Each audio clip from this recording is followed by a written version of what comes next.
Panginoon, nawa paglabas ko ng pinto ng simbahang ito, ako ay taong mas handa na tumulong sa aking kapwa. Yun po ang isang mungkahi ko po sa inyo na panalangin sa bawat pagkakataon na kayo ay magdarasal sa isang simbahan at pagkatapos ay lalabas kayo sa pinto nito. Malinaw po na sa Ebanghelyo na ang pinakadahilan ng lahat ng ating ginagawa. Maliwanag po sa Ebanghelyo na ang pinakadahilan para tayo maligtas ay ang kakayahan natin na tumulong sa ating kapwa. Sa makatuwid, prayers alone, pagdarasal lamang, hindi makapagliligtas sa atin. Sa makatuwid, ang pagiging deboto, hindi rin makapagliligtas sa atin. Sa makatuwid, ang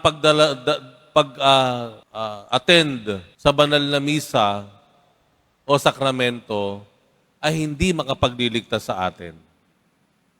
Ano makapagliligtas sa atin?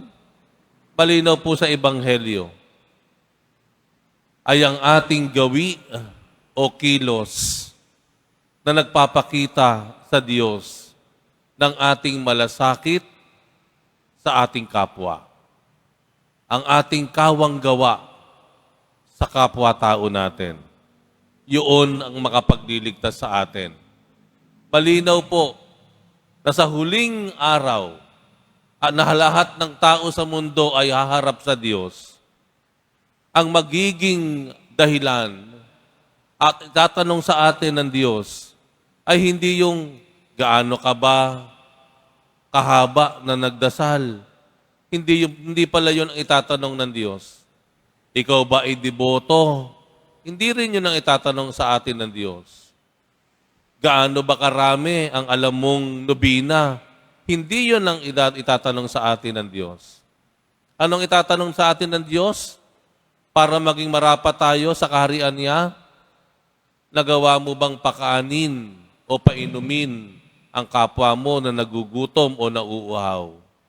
Nagawa mo bang tanggapin ang mga tao na naliligaw? Nagawa mo bang bisitahin yung mga tao na napipiit at nalulungkot? Ang itatanong pala ng Diyos sa atin ay tungkol sa ugnayan natin sa kapwa natin. Hindi nga pala doon sa kaugnayan natin sa Kanya, kung hindi sa kaugnayan natin sa kapwa natin. Paano natin tinrato ang ating kapwa? Yun pala ang pwedeng maging daan ng ating kaligtasan at pwede rin ikapahamak nating lahat. Yung pagsusukat ng Diyos, paglilitis ng Diyos, kung paano nga ba tayo nakipag-ugnayan sa ating kapwa. Ang tanong, pues, bakit pa ako nagiging deboto? Bakit kailangan pa akong lumuhod, maglakad ng paluhod, papuntang altar? Pues, bakit kailangan ko pang tumanggap ng sakramento? Kung ganun din naman pala, bakit ko pa kailangang tapusin at kumpletuhin ang mga nobinaryo? Bakit kailangan pa ako maging relihiyoso kung ganun pala? Maaari yun ang tanong ninyo sa akin na susunod. Hayaan nyo sagutin ko sa inyo yan.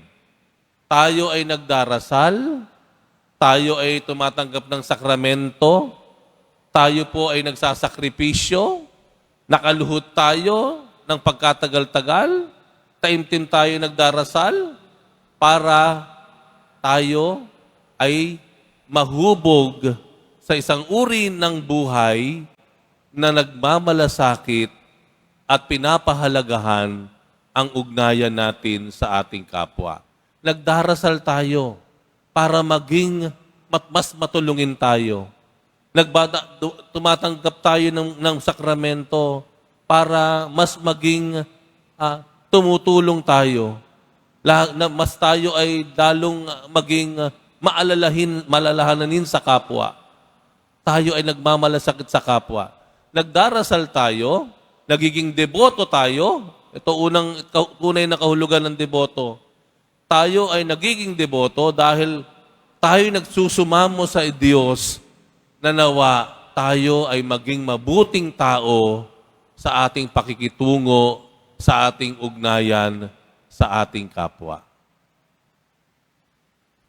We pray that we become better brother or a sister to others.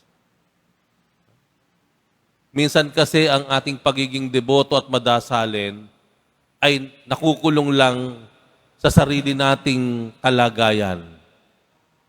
Hindi po ganoon. Ang ating pagdarasal, sakripisyo, pagiging deboto, dapat po yan konektado sa ating ugnayan, sa uri ng ugnayan na mayroon tayo sa ating kapwa. Ang ganda nga po nung unang pagbasa, kung inyo pong narinig, ay napakalino po, no? Na ang sabi ng Panginoon kay Moises, magpakabanal kayo. Ang habilin ng Diyos kay Moises para ipangalat doon sa kanyang bayan, magpakabanal kayo. At dito po, binigyan ng kahulugan kung ano ang ibig sabihin ng pagiging banal. Dahil kasunod na kasunod nito, sinabi ng Diyos kay Moises, huwag kang magnanakaw. Ang pagpapakabanal pala ay hindi yung pagluhod lamang, kung hindi, huwag kang kukuha ng hindi sa iyo. Huwag kang magsisinungaling. Huwag kang manloloko, manlilinglang. Huwag kang mandadaya. Huwag kang mga api. Huwag kang mga abuso. Maliwanag.